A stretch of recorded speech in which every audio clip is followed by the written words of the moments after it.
Oh, Jamie Shea is a former senior NATO official and joins us now. Jamie, thanks very much indeed for joining us. First of all, drawing up 300,000 reservists can't be as simple as it sounds. They'll need training, and all those trainers are, I suppose, busy on the front line themselves.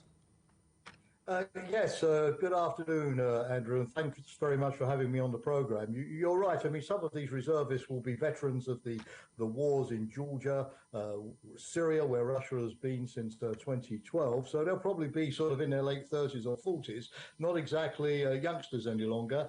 So they'll need, obviously, to get back into the military mode, particularly with training, particularly with equipment. That can't be done overnight. And so it does beg the question whether this sort of influx of extra manpower by Russia into Ukraine conflict will sort of come in time before winter, the arrival of winter could slow down the operations, or of course Ukraine could be stopped from what it's doing at the moment, which is grabbing a lot of its territory back.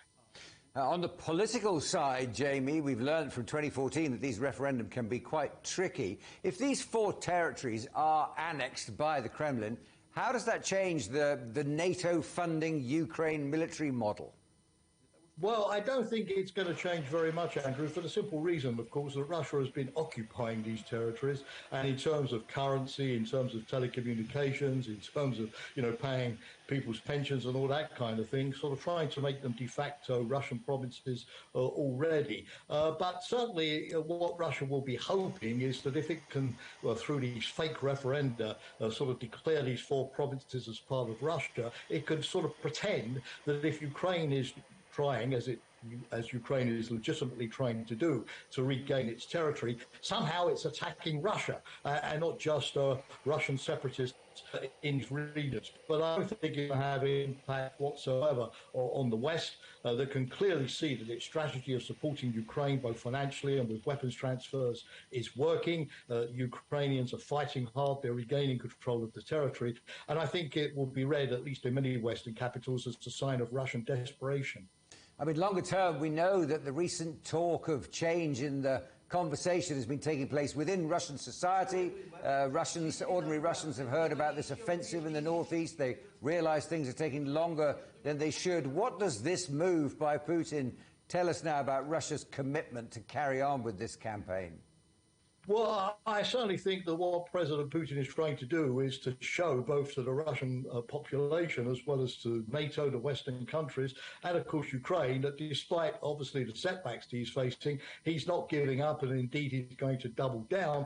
And I suppose, in terms of public relations, he'll be sort of hoping that this move will sort of maybe convince some people in Western capitals to suggest that there has to be some kind of compromise peace, precisely because Russia is not going to give up. But I think there are two factors here. I think the first factor, of course, by mobilizing 300,000 soldiers, Putin is acknowledging that Russia has taken quite significant manpower losses in Ukraine.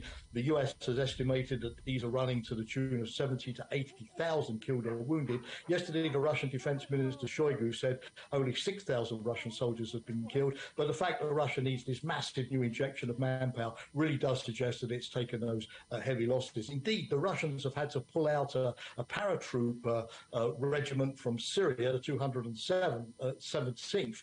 And if they're now having to sort of strip their forces in important places like Syria to make up for losses in Ukraine, then it shows that they're really coming under strain. But the second aspect, and more precisely directed at your question, is yes, I mean, up to now, Putin in recent weeks has been trying to sort of not to talk about Ukraine.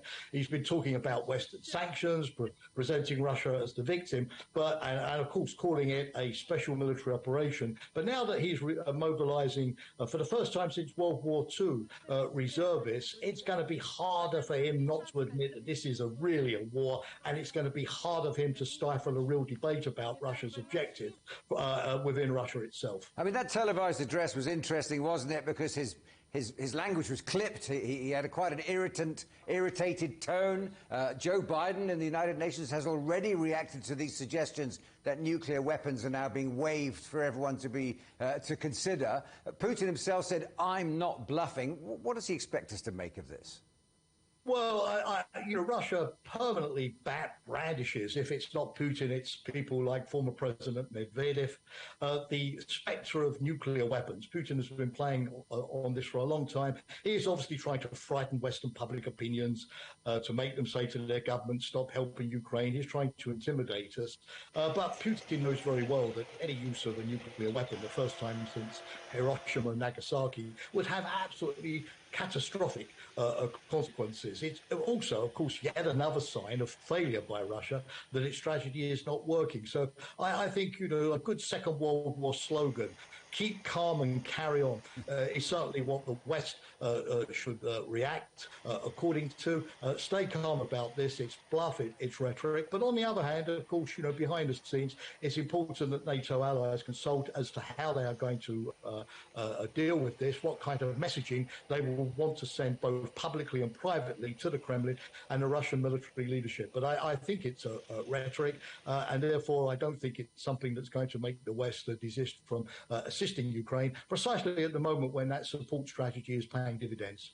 Jamie Shea, pleasure talking to you. Thanks very much indeed for joining us today.